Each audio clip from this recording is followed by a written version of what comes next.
Bagaimana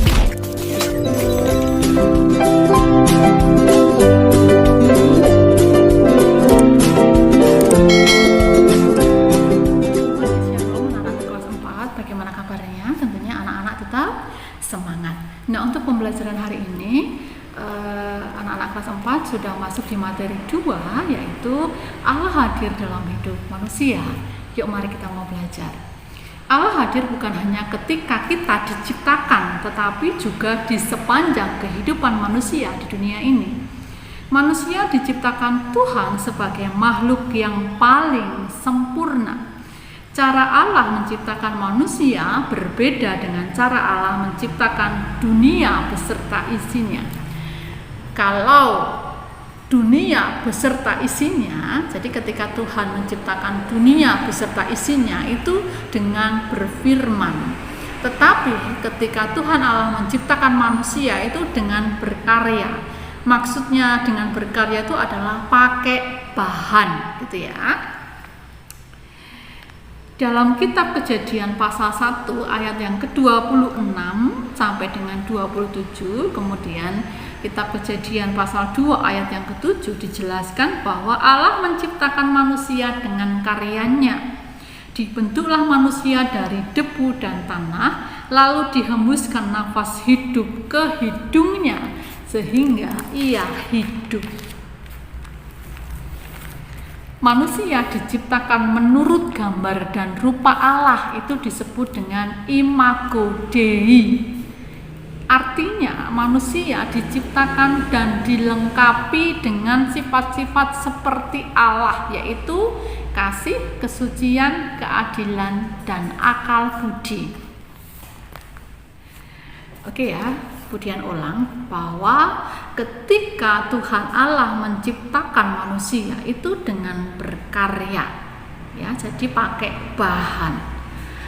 Adam itu tercipta dari debu dan tanah, sedangkan Hawa tercipta dari tulang rusuk Adam. Ya, nanti kemudian akan kirimkan video tentang ketika Tuhan Allah menciptakan manusia. Oke, kemudian lanjutkan.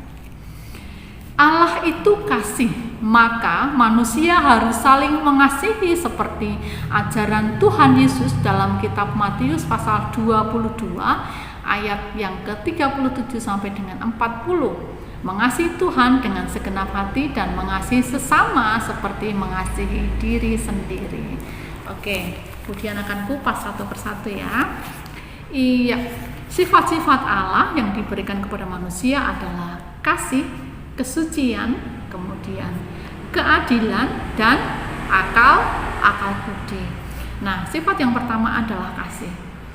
Anak-anak perlu tahu bahwa kasih itu dibagi menjadi 4. Ya. Yang pertama adalah kasih agape. Kasih agape adalah kasih yang tulus dan murni dan hanya dimiliki oleh Tuhan Yesus Kristus. Yang kedua adalah kasih storge. Kasih storge adalah kasih di antara orang tua dan anak. Jadi ada pertalian darah di situ ya. Kemudian yang ketiga adalah kasih filia. Kasih filia adalah kasih persahabatan. Jadi anak-anak bisa bersahabat dengan siapa? Dengan sesama manusia atau bisa bersahabat dengan binatang, gitu ya. Yang keempat adalah kasih eros. Kasih eros adalah kasih lawan jenis antara siapa? Antara mamah dan papa, ya, atau antara suami dan istri. Oke ya. Nah, kemudian hukum kasih itu diajarkan oleh Tuhan Yesus. Nah, hukum kasih ini tertulis dalam kitab Matius pasal 22 ayat yang ke-37 sampai dengan yang ke-40.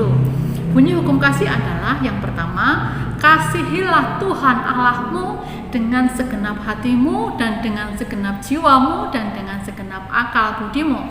Yang kedua adalah kasihilah sesamamu manusia seperti dirimu sendiri. Oke ya. Jadi untuk tugasnya silakan anak-anak praktek menghafalkan bunyi hukum kasih. Mohon kerjasama dari orang tua untuk memvideokan anak-anak ketika sedang mengerjakan tugas, yakni menghafalkan bunyi hukum kasih, dan nanti dikirimkan ke WA grup atau ke WA-nya Budian. Oke, terima kasih. Tuhan Yesus memberkati.